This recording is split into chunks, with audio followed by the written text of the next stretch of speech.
And we are live. Oh, it's just beautiful. I get chills every time. It's great. And you are legally obligated to just watch this entire sequence unfold. Oh, absolutely. This is one of the opening sequences to a game that you cannot fast forward through. Yeah. There are several. There are some I feel pretty passionate about. Well, what else you got? I was thinking it's hard. Well, I do. And as I say that, I realize I do it for everyone. But Link to the Past, you actually have to wait for the Triforce to come together, right? Yeah. Cool. I was about to say that, and it's like, that's not even my choice. No, I think you can fast forward that one. You can. Okay. No, I might be I wrong think on after that. maybe after it comes together, then you can. Yeah. Wow. I think you're right. Amazing. Well, anyway, welcome to this episode of the Call Me By Your Game video podcast portion. We're here with Nick Limon. Hi, guys. Welcome. And today we're talking about Chrono Trigger. Arguably one of the greatest games ever made. Yes. I would argue that. Mm-hmm. That's something. It's always in the discussion, you know. Yeah. Should we just start? Oh, absolutely. Go for it. Have a blast. I've always been an active boy. Yes. I realized I had been replaying the DS version earlier this year. I think I had mentioned that to you, but on that I realized I had done wait because I picked it up this week. Yeah. And I was like waiting because I knew I would be like picking up my phone, like just playing through it in a disrespectful way, honestly. The way Squaresoft intended. Yeah, for you picking up your $1,000 iPhone and reading a message coming from across the world. I mean, you can actually just play Chrono Trigger on your iPhone now. That's true. Isn't that crazy? That is bonkers. I've heard the iOS version or like the mobile versions aren't. They're not great. Yeah. They're not great. Have you dove into those? No, I stopped with the DS release. Like Cool. that was the one that I played like the most. You said that like it was like you stopped drinking. Yeah. Smoking. That's when I put down Chrono Trigger for the last time. Wow. This opening sequence is always enough to put a tear in my eye. That the opening, hearing the birds and the Millennium Fair in the background, and just having your mom wake you up. Yeah. I think it's very, very cute, very nostalgic. It is. Can't forget your cat either. Oh yeah, and you could like feed your cat. Like you can buy cat food for your cat, and like I think for the longest time I was convinced it would help change an ending, but it never did. Yeah. Because at the end of the game, like one of the endings is your cat jumps into a portal and then goes somewhere in time. And I thought that if you feed it enough cat food, it'll stay behind. Wow, I didn't realize that was even. There's so many endings to this game. That's one of the things that made it and continues to make it so iconic. But I didn't realize that one was very cat related. Yeah, that's incredible. See, you always got to close the curtains before you go downstairs. You do. It's like in like any game with a TV, I have to like turn on the TV I have or to at see least if there's read something there. Yeah. Oh yeah. And it's just Bulma from Dragon Ball Z. Yeah, right. So, question for you: since we just saw you had the option to name Luca right there, and it might differ from game to game for you, but do you have any what do you do when you have characters you can name? Does it depend on the game? It does, but usually I just name them after, like, I'll name the main character after myself, or like a stylized version of my name. Oh, what is that, like Nikki? Well, I usually do, like, if it's like depending on the type of game. So if it's like a fantasy game or something, I'll do like Nicholas, but like Niklus. Wow. Or something. It's just a fun little, like. You're even like being loyal to the genre. Yeah, of these games I you're try. playing. Or if like I play an Elder Scrolls game, like I'll, depending on what race I pick, I'll try and match the naming conventions for the race and stuff. You know what? Now that you say that, I've done that one time, and it was with the last time I played Skyrim. I booted it. I got it on Switch when it that Christmas it came out. I think it was 2017. Right. And instead of naming my go-to name for any game, especially back when you only had 4 characters in a lot of old games like Pokemon and whatnot, I would do Cons, so just C-O-N-Z. But instead of that, this time I went by Contier. It was T-I-E-R. I don't know. I was like, that'll make it more Elder Scrolls-y. No, I dig it. Thank you. This is actually one of my favorite openings to a game because this Millennium Fair has so many things you can do. Yes. To kind of just get immersed in the world of Chrono Trigger, and you can actually get really OP right here just by getting enough points that you can turn into gil or gold, I should say, and then you could buy a very powerful sword way earlier than you should. It's the load sword. Whoa. Yeah. But for the purpose of this video, I'll probably just play through. Yeah. Do your thing, though. This is truly whatever you want it to be. So if you feel called, go for the load. Wait, we gotta definitely gamble, though. We're gonna see who's gonna win this race. Oh, yeah. Let's see. The race is on. Okay. This always feels like a game you play at a baseball stadium where you're like, which of the 4 hot dogs is gonna win the race around who do we think is gonna be? Oh man, Green Ambler just won. I've got money on. I think Cadillac is taking this one. I think Cadillac's gonna take it too. Let's find out. It is also so weird watching it because sometimes you're like, how is that character so slow and then so fast? I know, another right? time? They just caught their breath. That's Ooh. all. Let's see who's it gonna be. Oh wow, still no, you're in the race though. I don't know though. I think Cadillac is gonna come from behind. This game does. The one thing I did love about this it's a little too slow. I think. Yeah. One thing I liked about, of course, like you were saying, there's so many fun things to do. It immerses you into the world. I feel like you're not doing things that you necessarily do throughout the game, but I feel like it gives you a really good idea of the personality and like the nuances that the game kind of has. So whether that be like the running that obviously these characters that the racers are doing, it doesn't feel like they had like, oh, we have 4 settings that they'll run at. The races all. I mean, now I'm saying this, I don't know for sure, but they feel varied and random. It feels like they do just get assigned a speed or a track and stuff happens. Oh yeah, no, absolutely. Yeah. I feel like it's difficult to actually predict it. I'm sure somebody has, but I think it's unlike a lot of games. I feel like you are just thrust into this world and then you are enjoying a fair. Yeah. Other games would be like, okay, you go to the fair because that's when the inciting incident happens and that's how the game begins. But now it's like you can legit just have a good time at the fair. I even like battling I can't remember his name. I'm sure if we'll probably see him. The robot that you battle. Oh yeah. Gatto. Yes. Gatto. Which he just drops sweet beats for us. He's just such a generous man. And then, so I would have never thought that I would have thought about this moment after this moment the first time I played the game. Mm-hmm. The fact that it comes back, I truly, I guess for later in the game, there you get put on trial and they reference this interaction here for something. A lot of people are probably expecting this to be a court game. Exactly. Yeah.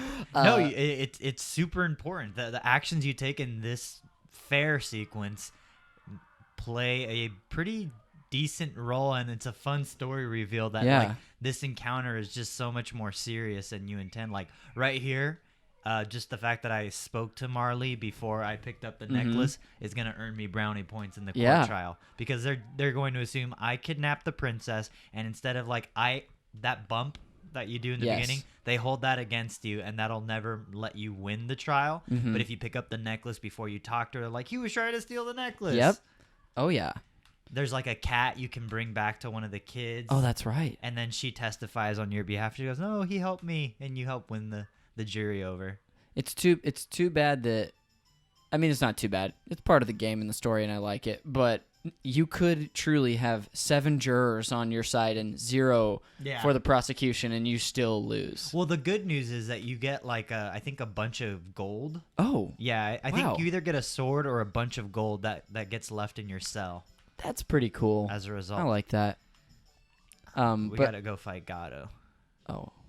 Oh wait, no, he's on the other side. A great little preview to the prehistoric time. 65 million BC? It's 65 million BC. Yeah, it's a nice tease. If you've never played this game before and you happen to be watching this video, this is a game where you're playing Chrono or Hero here, and it eventually ends up being a time travel game.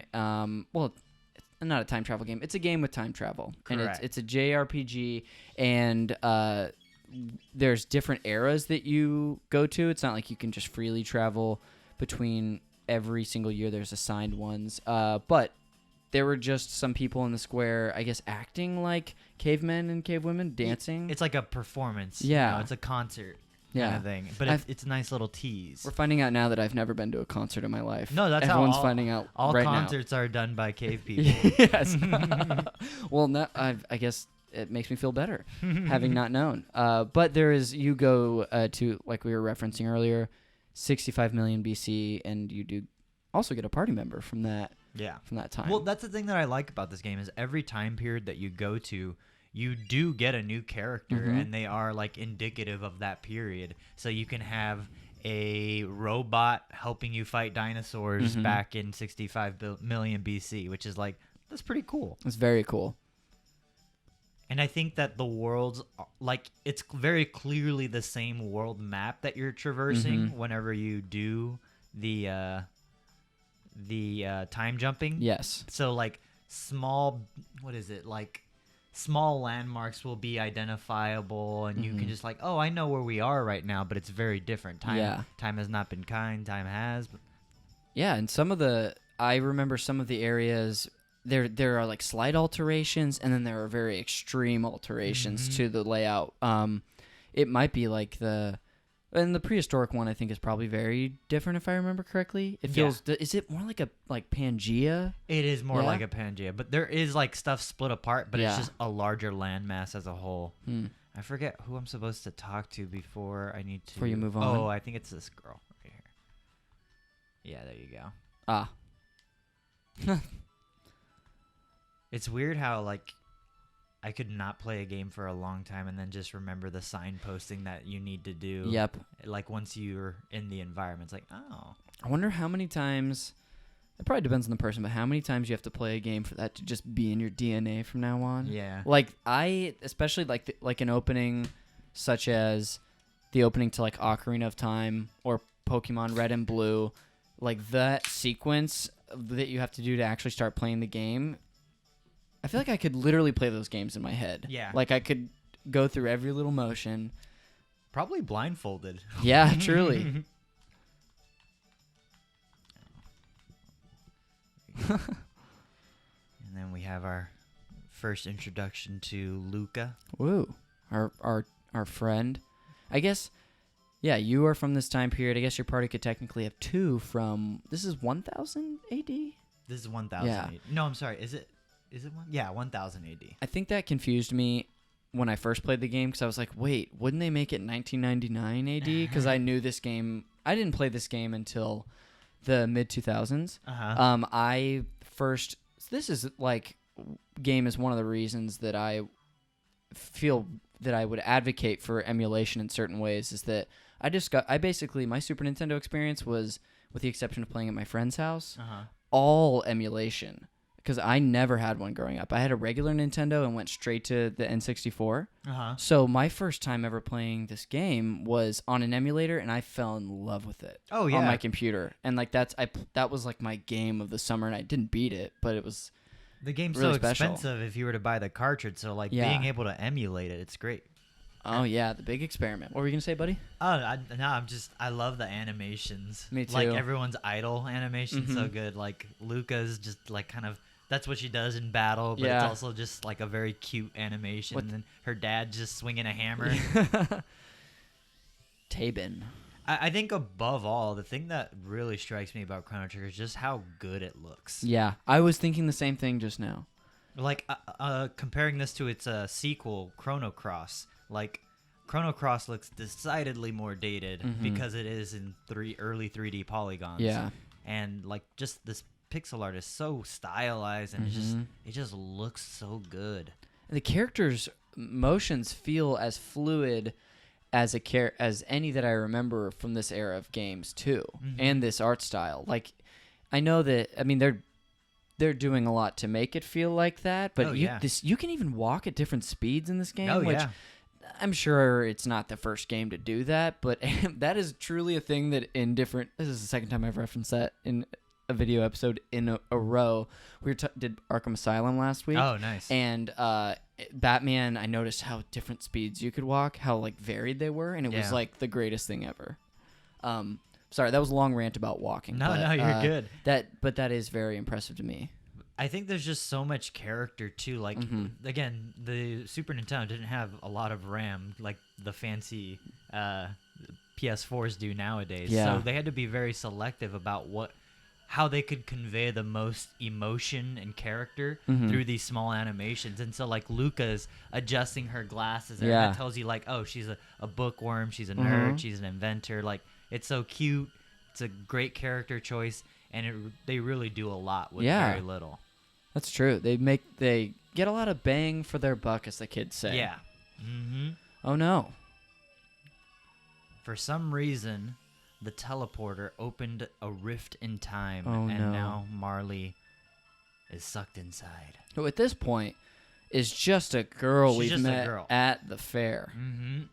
But everyone is kind of commenting on her, like, "Hey, you kind of Yeah. you look kind of familiar." That's a nice little touch. I think if that hadn't happened in this game, we're looking back at least the scene, not us, the collective we, would probably be like, wow, that's so, wouldn't someone have known she looked like the princess? But, yeah, that's really great that they did that. And then the mystery danger music is so good, Mhm. and then it transforms into the heroic. Oh. On the way over here, I was for the first time listening to like an orchestral arrangement of this soundtrack, and it starts with this one because it's the main theme, and it's so good. Yasunori Mitsuda Yeah.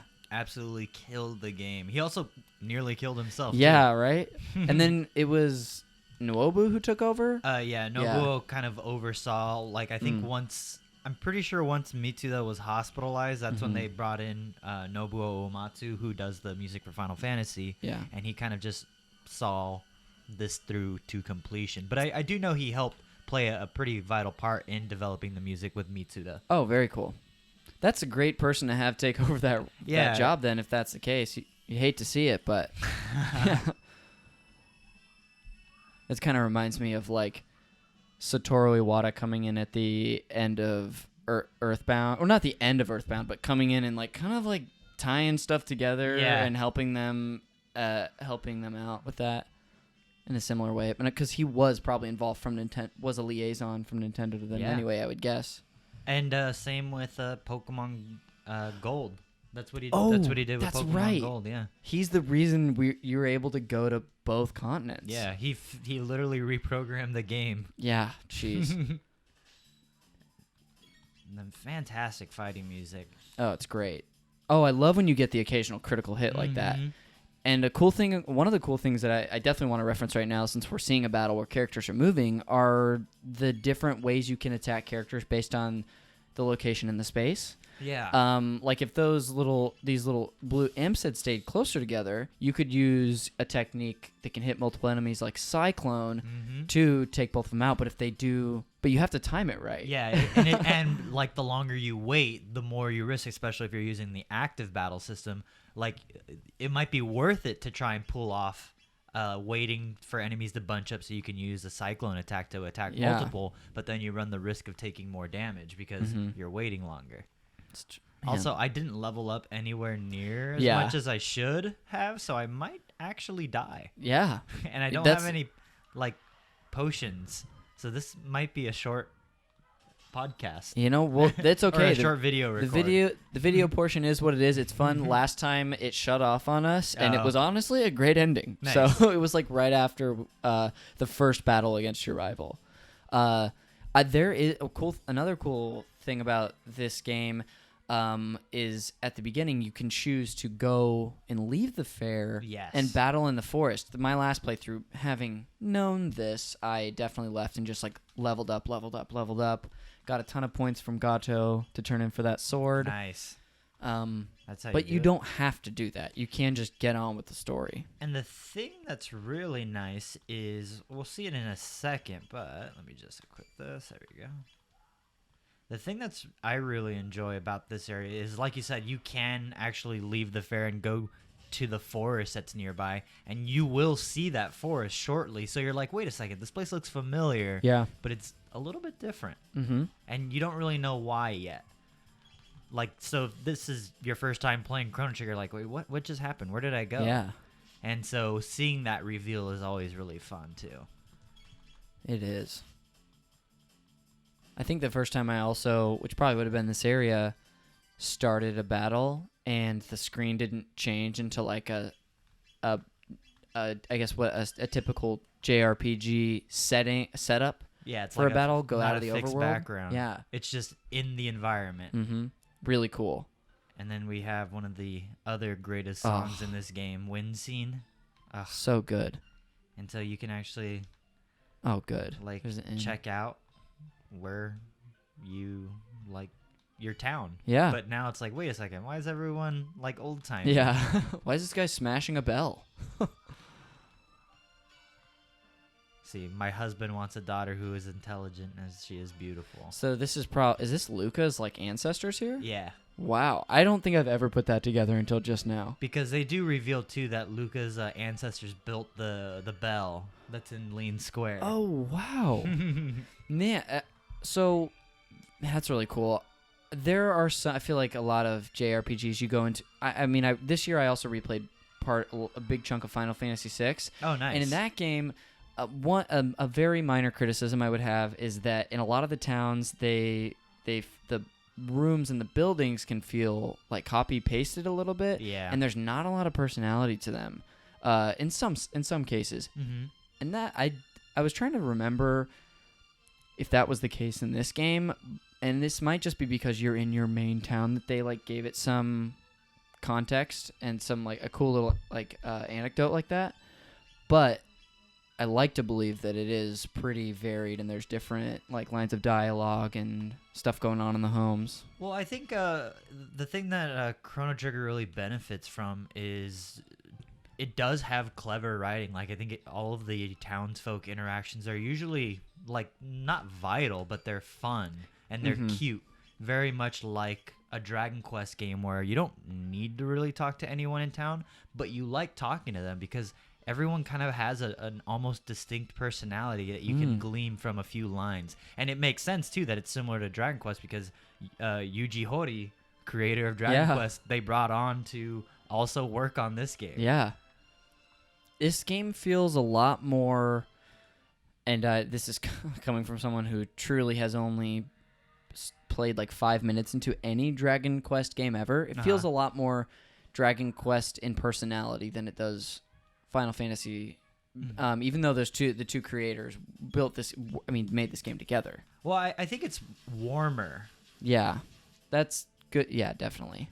Whereas Final Fantasy definitely is going for more, like, Final Fantasy is also very funny and very cute a lot of times, but I feel like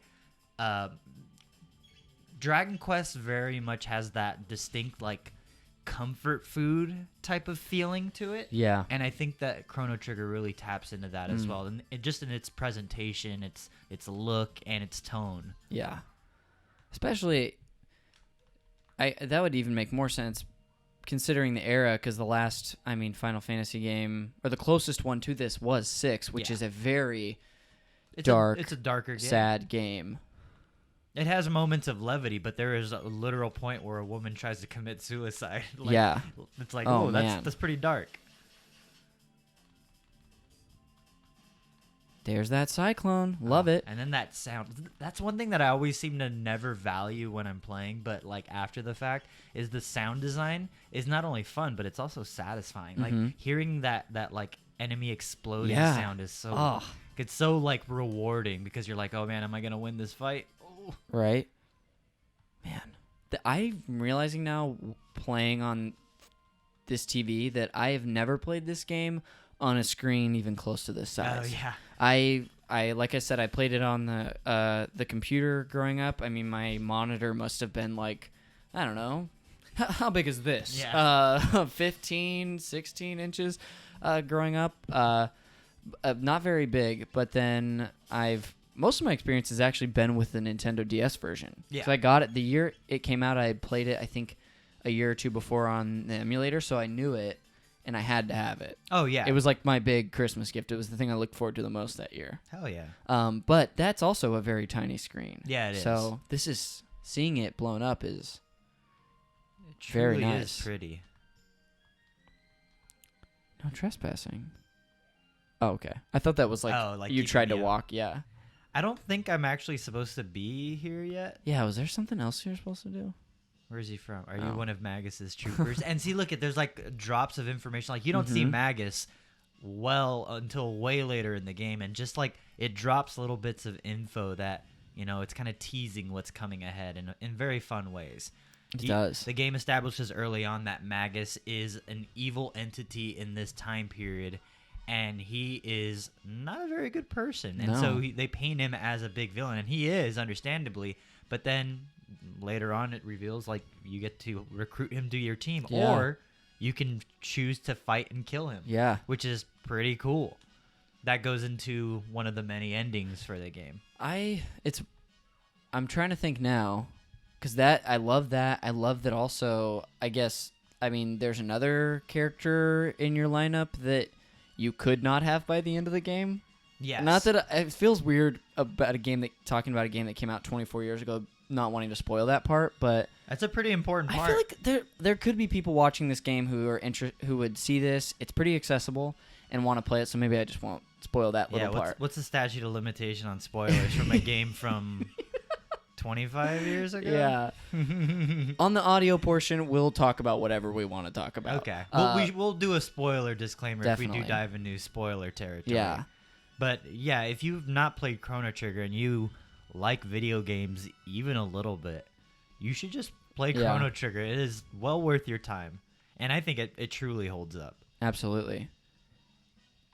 It's not too complicated. The battling isn't. I mean, at most each character will get, I think, 8 abilities, and that also grows when you can use your combos. Yeah, like the dual text and then the triple text. The triple text, those are the things that 10-year-old Nick was like obsessed with. Oh yeah, I thought it was so cool that you're party of 3 people, because that's up into the point. Like, I had only really played Final Fantasy, Dragon Quest games, and so having that kind of cross interaction between party members was really cool. And I think part of the reason why this game is so special. Oh yeah, it's the amount of.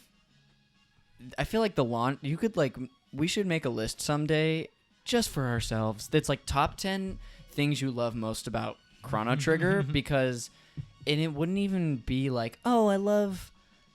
You could even just make it specifics aside. You could talk about the battle system, how it stays in the overworld, what you were just saying about the dual techs, the different endings, the different parties. There's so much that this game gives. There's a lot to unpack in Chrono Trigger, which is why I think it's held up. Games, well, I mean, I'm probably going to say this again on the podcast. Look, I like this, though. Sealed with a mysterious energy. And it's something that you see these little treasure chests all over the map early on in the game, and they're just like, well, why can't I open it? And then you finally do. This is a thing that I wish I would have taken notes on when I played my last playthrough, because once you get where they are. Yeah, because once you get the ability to do it, you might remember the last one you saw. Yeah. But for me, I'm usually like, wait, I've got a vague memory of where I found one. I just love the idea too that because this is a game about like time traveling and stuff, you can actually. I believe the further you go into the future, where the treasure chest is, the better the item has aged. Or I believe, or I might have it vice versa, or if you go back into the past, it's better. But you can also, the trick is to get the item from the future first, and then you go back into the past and then get it again. So you can get like a weaker version of that item, but you get 2 items for the price of 1. Because the chest is there in all, like, a bunch of the timelines, or a few at least. Because you didn't pull it from the past first, therefore it can no longer exist in the future. Yeah. And like the game never really gets concerned with time travel mechanics and ideas, which I appreciate. Me too. It never delves into the like, whoa, wait, this doesn't make sense. Yeah. And the game never really addresses the fact that you are revisiting multiple timelines and ostensibly like potentially interacting with like yourself at some point. But like the game never worries about that. Yeah. It more so uses the time traveling as like a set piece and a backdrop and flavor text almost, which is really nice. Yeah, and it helps the storytelling. It's fun, and I do like also that it doesn't take itself too seriously in that way. As this is coming from someone who, like, I would say for the most of my life, Back to the Future has been my favorite movie. Yeah. And that movie has its own share of issues, but I'm glad that they get into the weeds even less than that movie. Movie trilogy does. They do the Looper thing where they're just like, there's a lot of time travel nonsense. Don't worry about it. Yeah. I saw that. What was the theater across the street from APU? Do you remember that theater? No. It was like right across from East Campus. There was a movie theater by like the Chipotle and the Panda. Wasn't that like a Terra Vista or something? I can't remember. But I saw Looper there. Nice. Yeah. And I remember that was one of the movies where I occasionally I'll see a movie with a trailer and be like, I have to go see that. And I got to be a good moviegoer and support a movie that I like. Was she not in her room? Yeah, I didn't. Oh, please rest in the knight's quarters. There we are. I definitely want to. We should meet the queen before we stop the video portion. Yeah, we can do that.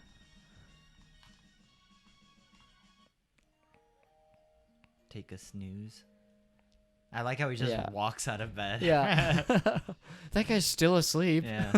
Well, he's actually probably injured in battle or something. He was injured, There was a knight watching over him.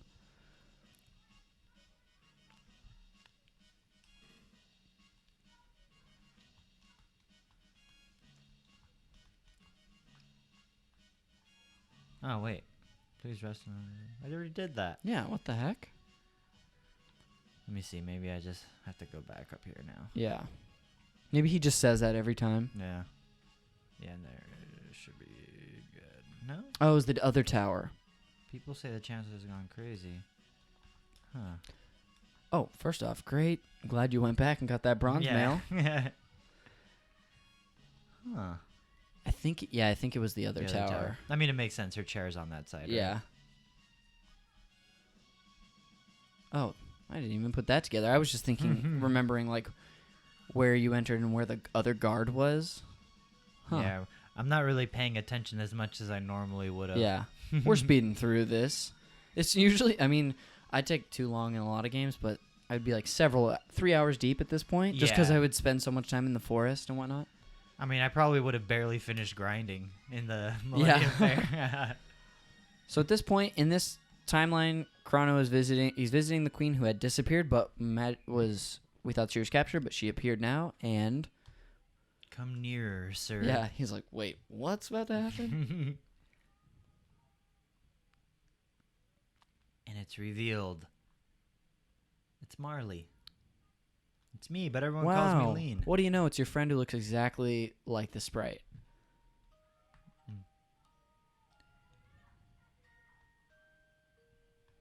This is very much a little bit of a Back to the Future thing where it's like, oh yeah, she looks exactly like the queen. Yeah. But I love that about those movies is like, I like that Michael J. Fox plays Michael J. Fox, well, his ancestor from 1885. Yeah, That's it fun. makes sense. Yeah. But it's also a nice bit of, again, teasing information. Mm-hmm. The game never directly acknowledges why people just think she's the queen. Mm-hmm. But if you think about it, it's like, well, why? Yeah. Why do they think she's the queen? And then it's like, oh, wait, this makes sense now. Yep. She just... Oh my gosh, she disappeared. She's gone. I feel like it doesn't tell us why that happened until... Do we meet Frog before we find her? He maybe joins us briefly, but then leaves again? No. I think we have to go to the future first, then we come back here. Oh. Because, yeah, that's when Luca comes in. So we get Luca, and then I think we get... Did you find the girl?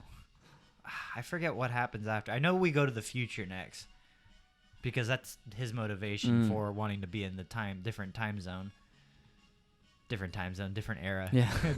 These mountain time. Hopefully it's the same time zone as before. That's an East Coast, West Coast thing. Yeah. It's a 3-hour difference. She's Princess Nadia. Nadia? Oh my god. Oh, now it's explaining the timeline to us. Cool. I do like these little sprites. They're fun. Yeah, they're very cute.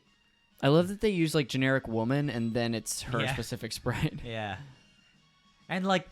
No other game would have done something like this to show the lineage of this entire family, but I just love it. It's so cute. Me too.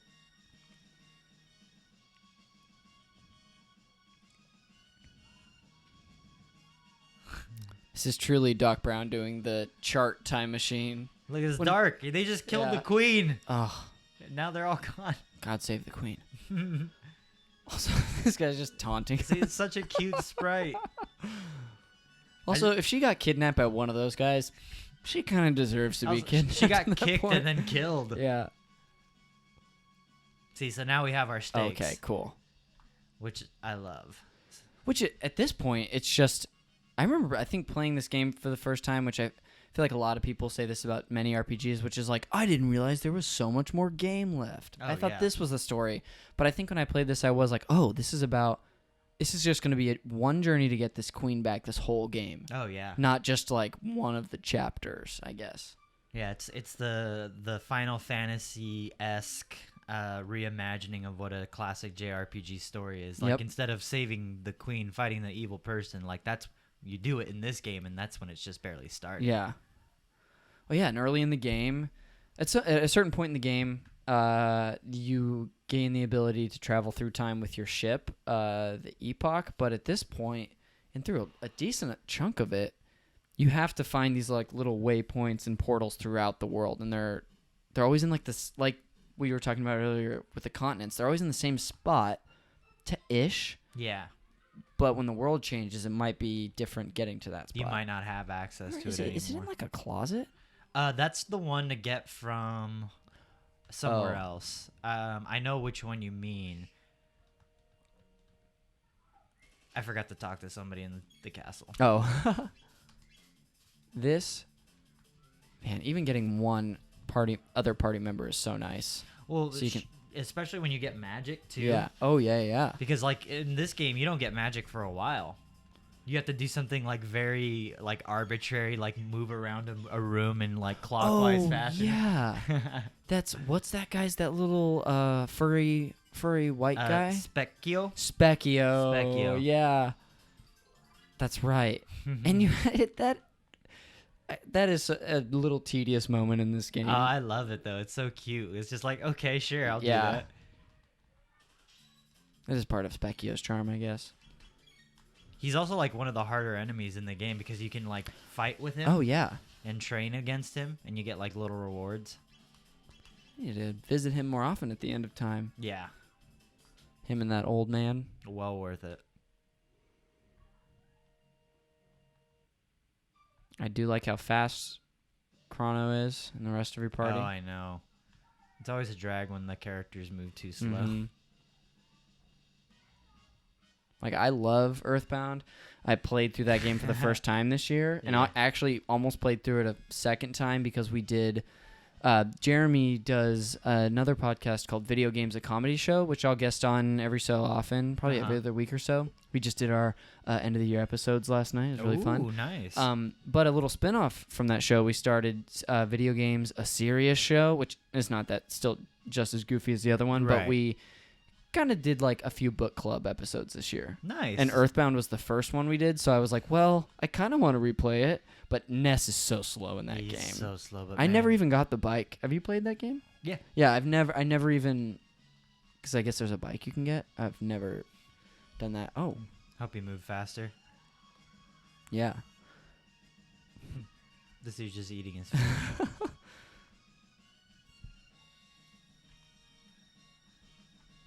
Wow. I don't remember what I have to do after this. I think later, that guy's brother's part of like the army. Yeah. And you have to like, you bring them his food or something. You bring beef jerky. Oh, yeah. You bring beef jerky to a bridge where there's like a battle going down. Oh, wow. It doesn't feel like the sprites are on like a grid. Mm-mm. And don't get me wrong, that can be endearing to me to see a game that does have... Everyone stands in this very specific spot. spot. Like there's your squares that each little place where a character can move. But this is so... I love how free it is. Mm-hmm.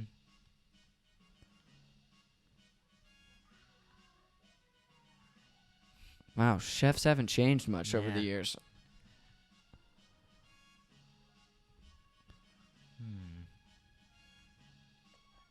Shoot.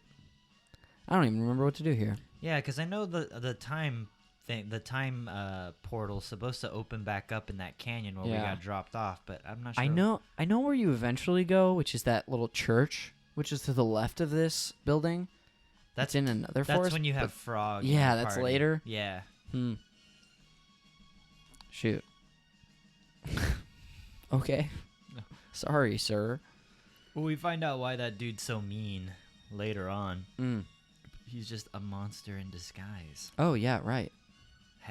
He's not Heckran though. No, Heckran's someone else. That's from. He's the guy in the church, right? Yeah. Yeah. Well, in like a weird underground chamber of the church. Yeah. Shoot.